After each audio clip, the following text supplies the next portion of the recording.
Le M23 reçoit une invitation du gouvernement angolais. Le gouvernement angolais invite M. Bertrand Bisimwa, qui est du M23. Voici la stratégie mise en place par M. Tshisekedi. Dans la tête de Tshisekedi, ces négociations est une manière pour lui de gagner du temps. Ça, je l'ai longuement développé, mais je vais vous ajouter d'autres éléments aujourd'hui.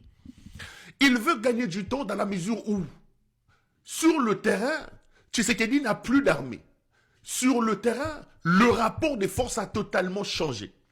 La chute de la ville de Goma, avec le verrou stratégique et militaire mis en place, ayant sauté, Tshisekedi comprend que devant les M23, c'est un boulevard. Il n'a plus d'armée. Il ne peut plus compter sur le mercenaire. Sur le plan diplomatique, tout le monde l'a lâché. Même l'Afrique du Sud a décidé d'influencer la décision de la SADC de retirer Sami Diarsi de son sol. Donc, diplomatiquement et militairement, Tshisekedi est faible. Il sait que la question de rejoindre Kinshasa avec les M23 n'est qu'une question de temps. Maintenant, qu'est-ce qu'il faut faire? Il faut essayer de gagner le temps. Premier élément. Deuxième élément. Tshisekedi joue la stratégie de la division. Ici, l'idée de Tshisekedi est de pouvoir diviser les rangs. D'abord, tenter de diviser à l'intérieur du M23. Tshisekedi sait que le M23 est aujourd'hui inclus dans une sorte de grande plateforme qui s'appelle Alliance Fleuve Congo. Mais Tshisekedi joue la carte de la division.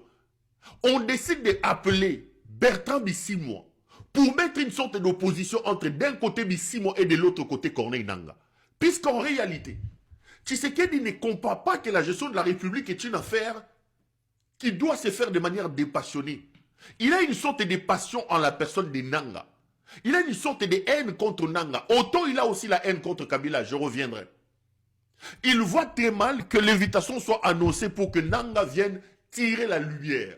Pour tenter de faire une sorte de schisme à l'intérieur du M23, Tshisekedi joue la carte de la division. Il tente de diviser les M23. Donc pour lui, le plus important c'est les M23 et pas Corneille Nangaa. Il veut ignorer Corneille Nangaa. De ce fait, en appelant Bisimwa, alors que tout le monde sait qu'aujourd'hui le M23 est inclus dans une méga plateforme qui s'appelle AFC, Alliance Fleuve Congo, et qu'au-dessus de cette plateforme, il y a une autorité morale, il y a un coordonnateur qui s'appelle Corneille Nangaa, lui veut tirer la farde, le fil de la sensibilité, croyant que ce fait-là va créer une sorte de division au sein du M23. Heureusement que j'ai vu que le M23 a réagi sagement. J'ai lu un communiqué de leur porte-parole, Laurence Kenyuka, qui dit que désormais, toute invitation doit être envoyée à l'AFC. Et j'ai même entendu Sulutani Makenga, coordonnateur adjoint chargé des opérations militaires au sein de l'AFC M23, rappeler que le M23 fait partie de ces grands conglomérats, de ce grand ensemble qu'on appelle l'AFC. Et que l'AFC est coordonné par M. Corneille Nangaa. Donc c'est à lui de représenter la structure. Donc, et le M23 et l'AFC, et Bisimwa et Corneille Nangaa et Makenga et les autres, n'ont pas cédé à ces pièges-là. Tshisekedi tente la dernière carte, de 1, pour gagner de temps, et puis de 2, dans sa stratégie, il veut diviser. D'abord, diviser le M23. Deuxième partie de sa stratégie de division, Tshisekedi veut diviser la classe politique. En acceptant les négociations, Tshisekedi pense qu'il gagne le temps, premier élément. Tshisekedi pense qu'il divise le M23, deuxième élément. Et Tshisekedi veut diviser l'opposition. Parce que pour lui, en obtenant la négociation avec le M23, il met immédiatement de côté son ennemi public numéro 1 qui est Kabila. Il met de côté l'église catholique et l'église protestante. Parce que s'il advenait que Tshisekedi allait jusqu'au bout de sa logique et qu'il obtenait gain de cause avec comment ça s'appelle, avec l'ECC, plutôt avec le M23, la démarche de l'ECC, vue des mauvais yeux par Tshisekedi, qui est allé instrumentaliser les voyous comme les Mukuna, tous ces chercheurs d'argent là, comme les Kankenza et les autres, l'avancée des négociations et du dialogue avec le M23 met en quelque sorte un frein à la volonté et à la démarche menée par l'ECC et l'Église catholique, que Tshisekedi voit d'un mauvais œil. Ça, c'est le premier élément. Le deuxième élément, dans le cas de la division, mais sur le plan interne, Tshisekedi réussit à mettre de côté les velléités des autres. Aujourd'hui, l'opposition politique ne fait pas peur à Tshisekedi. Quand il les a traités d'opposition et pété, opposition et Nzala, parce que dans la tête de Tshisekedi, il ne craint pas Martin Fayoulou, il ne craint pas Moïse Katumbi. Il est allé aux élections 7 jours durant avec Katumbi. Et Katumbi n'a pas réussi à mobiliser la rue pour bouger Tshisekedi. Katumbi, Matata, Tsesanga et les autres. Tshisekedi a organisé des élections pendant 7 jours. 13 000 machines à voter ont été distribuées. Mais ces gens ont été incapables d'avoir l'adhésion de la rue. Ils ont été incapables de bouger la rue. Tshisekedi s'est autoproclamé président de la République avec 73%. Tous ceux qui l'ont accompagné aux élections ont été incapables de les faire bouger. Donc pour eux, pour lui, il ne représente rien pour lui. Il ne représente rien. Et d'ailleurs, je vous l'ai dit, et je voudrais vous le répéter, n'eût été l'action menée par Corneille Nangaa, Tshisekedi aurait déjà pu changer la constitution à l'heure où je vous parle. Ce n'est pas les Martin Fayoulou et les autres qui pouvaient bloquer Tshisekedi. Pour eux, ces gens ne représentent rien. Donc, en négociant avec les M23, Tshisekedi veut jouer deux tours. Il divise d'un côté les M23 et de l'autre, il réussit une division tacite au niveau interne, en pembénisant, comme on dit à Lingala, l'opposition. Et en obtenant ainsi la pembénisation de Kabila. Parce que c'est lui qui nous a dit que c'est Kabila qui est derrière les M23. C'est lui qui a des informations et qui accuse Kabila d'être derrière les M23. Il pense qu'en discutant avec les M23, il réussit à écarter Kabila, il réussit à écarter tous ses opposants que lui a toujours considérés comme étant opposants à Fouati, opposants à Nzala, opposants à Pembeni. Donc il joue la carte de la division. Voilà ce pourquoi Tshisekedi est allé. D'abord, c'est la peur. Le rapport des forces sur terrain qui a changé. La chute des Goma et des Bukavu démontre à Tshisekedi qu'il n'a plus d'armée. Tshisekedi sait que c'est une question de temps. Son armée est incapable de faire face à l'avancée des hommes de M23. Ces changements des rapports de force l'amènent à réfléchir par deux fois. Et comme ce n'était pas un homme d'État, c'est un homme qui ne comprend pas que la parole du chef est sacrée. Lui qui a dit qu'aussi longtemps qu'il sera président de la République, il ne se mettra jamais autour d'une même table avec les M23. Il a dit que même si les M23 arrivaient à la porte de sa chambre où il dort avec Denis Inyakeru, il ne lâchera pas. Mais là, il est obligé de lâcher. Parce que le rapport de force lui démontre qu'il ne peut pas. Maintenant, qu'est-ce qu'il faut faire? Je n'ai pas la force. Je n'ai rien. Ces gens sont en train d'avancer. Nous avons la possibilité de gagner en temps. Qu'est-ce qu'il faut faire? Accepter d'aller aux négociations avec les M23 et trouvons un moyen de gagner le temps avec ces négociations tout en réfléchissant et en s'organisant à côté. De l'autre côté, ce gain de temps, Tshisekedi veut le faire en tentant la carte de la division. La division d'un côté du M23 en convoquant Bertrand Bisimwa alors qu'il sait que c'est Corneille Nangaa qui est à la tête de cette affaire. Il tente donc le tout pour le tout. Et de l'autre côté, il pense que ces négociations lui donnent la possibilité d'ignorer totalement les autres. Les Katumbi, les tralala, pour eux, ça ne représente plus rien. Mais voilà maintenant le piège. Avant d'aborder le piège et d'aller en profondeur, ici, il faut attirer l'attention. Je sais que les gens des M23, stratégiquement, ne peuvent pas refuser cette invitation. Pourquoi? Parce que le M23 a toujours prôné le dialogue. Même si moi et je vous l'ai dit et je vous l'ai démontré,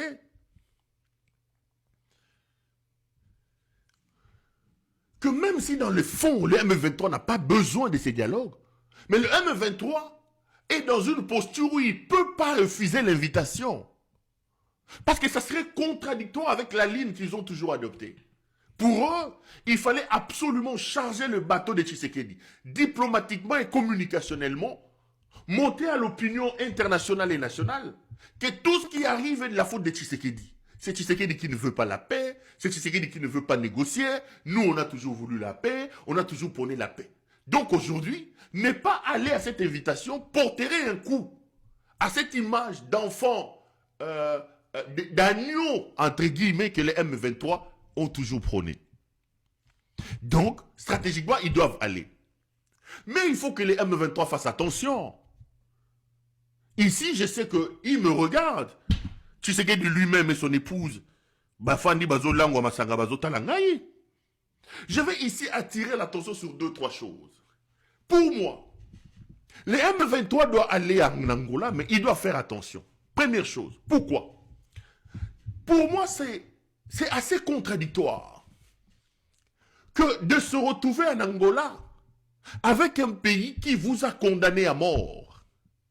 Expliquez-moi au nom de quel principe des personnes supposées être des terroristes, des personnes sur qui planent des condamnations à mort, peuvent se déplacer avec sur leur tête cette épée de Damoclès de la mort pour aller négocier avec les bourreaux qui les a condamnés. Attention à un piège. Corneille Nangaa, Bissimoa, Makenga et les autres, s'il advenait que dans votre esprit, vous soyez en mesure de déplacer, ou que vous vouliez vous déplacer en Angola, il faut au maximum se rassurer sur des questions sécuritaires en Angola. Parce qu'il y a des mandats internationaux qui pèsent sur vous. Parce qu'il y a des condamnations à mort qui pèsent sur vous. Comment des condamnés à mort, comment des terroristes peuvent-ils se déplacer? Peuvent-ils se déplacer pour aller négocier avec les bourreaux qui les a condamnés à mort? C'est très compliqué. Mais ils sont dans une situation où ils ne peuvent pas venir. Ils ne peuvent pas refuser de venir. Mais s'ils doivent venir, il faut absolument qu'ils puissent s'assurer de la situation sécuritaire. Et j'ai lu leur communiqué. J'ai été heureux des premières conditions posées. Que Tshisekedi s'exprime publiquement, en affirmant, en acceptant publiquement sa volonté d'aller dans ces négociations. Mais ce n'est pas tout. Pour moi, ça ne suffit pas. Il faut absolument que ces gens se rassurent. Dans ma situation, il y a sécurité. Et d'ailleurs, s'ils m'étaient demandé de leur conseiller, je ne conseillerais pas que Corneille Nangaa mette sur sa délégation des personnes qui doivent aller à Luanda l'équipe managériale M23. Pour moi, Corneille Nangaa ne doit pas partir. Bissimoa ne doit pas partir. Makenga ne doit pas partir. Pour moi, toutes les personnes sur lesquelles pèsent des condamnations n'ont pas besoin d'y aller. Aujourd'hui, avec sa marche, avec la prise des Goma de Bukavu, le M23 a réussi à convaincre, à accueillir d'autres personnalités. Faites une délégation des personnes qui n'ont pas de peine sur leur tête.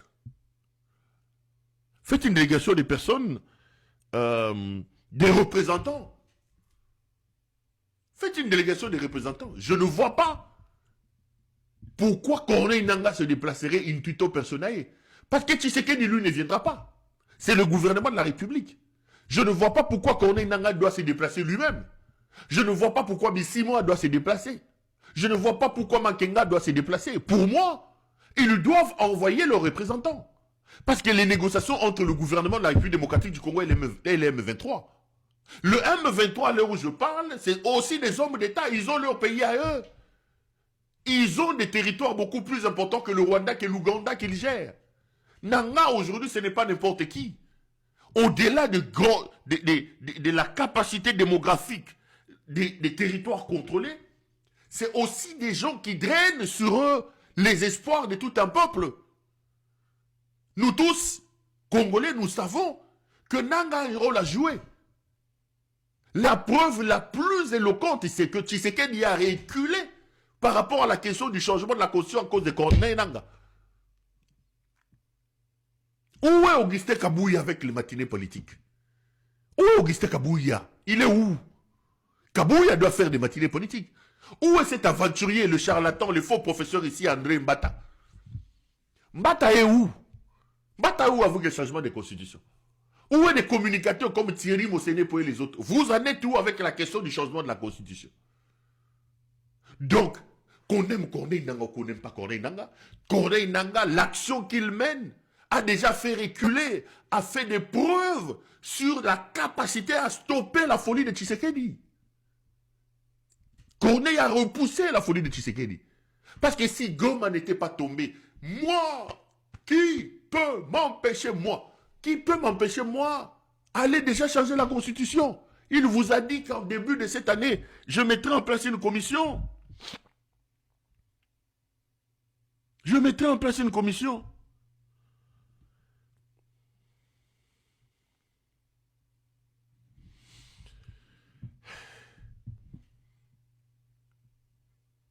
Donc, si les Londres de Baboye, changement constitutionnel Salamaté, c'est entre autres parce que Nangaa est venu arrêter la folie de cet homme. Donc, Nangaa n'a pas à se déplacer.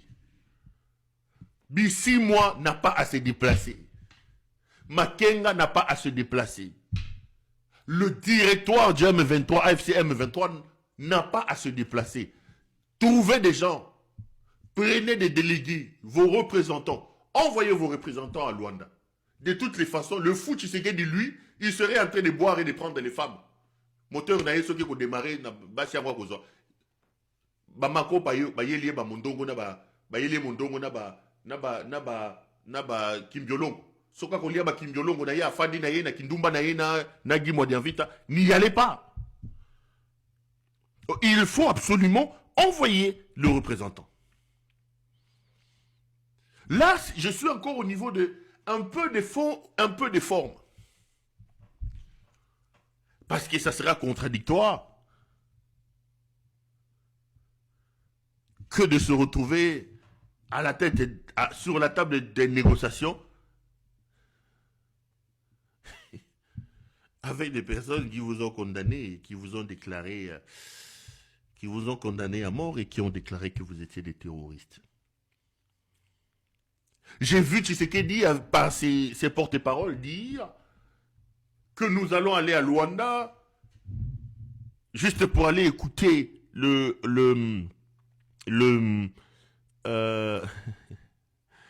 pour aller écouter les initiatives ou les avis du médiateur, etc., etc.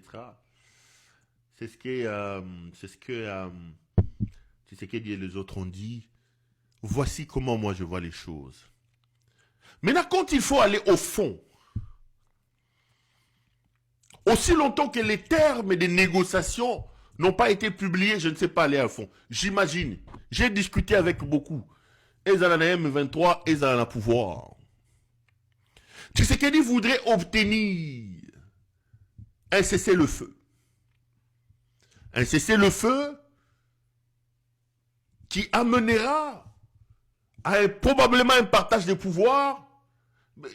La rhétorique, on connaît quoi? On arrête la guerre, le troupe rwandaise doit rentrer chez nous, chez eux, qu'est-ce que vous réclamez? On fait un partage de pouvoir, etc., etc.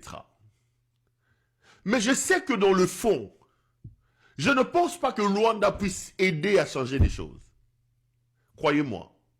Je ne vois pas comment les négociations de Luanda peuvent aider à sauver Tshisekedi. Il y a des mondes. Les prétentions du M23 que Tshisekedi pourra réussir à satisfaire. Comme cette histoire d'une amnistie pour, comment ça s'appelle, les personnes condamnées à mort. Kozong Sabanda Kouyabatu. Accepter que ceux qui sont des réfugiés, plutôt en exil, reviennent au pays. Ça, c'est des histoires génériques. Mais les M23 le savent. Le grand problème, c'est le sort de Tshisekedi. Le grand problème, c'est le sort de Tshisekedi. Je sais que, en termes de, comment dire, en ce qui concerne les termes de négociation, le M23 vont tellement mettre la barre haut, au cas où il fallait aller en profondeur, au fond de ces négociations, que Tshisekedi sera incapable de satisfaire les prétentions des M23. Ils mettront sur la question de la table, la question de la démission de Tshisekedi. Ils mettront sur la table la question du contour, de la reddition de Tshisekedi, comme Kabila l'avait fait avec avec Mobutu. Et Tshisekedi est idiocrate.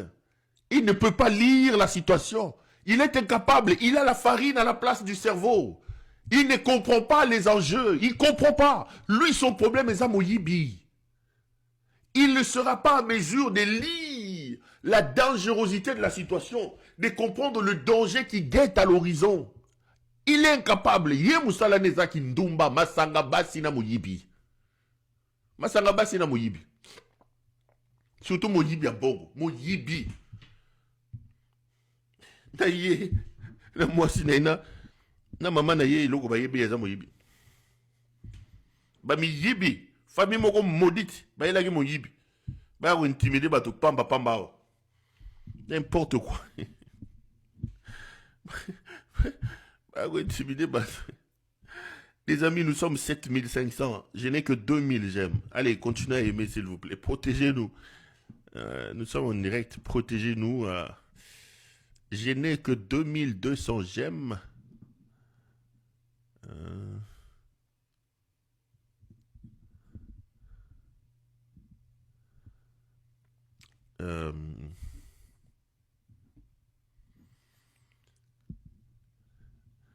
Je n'ai que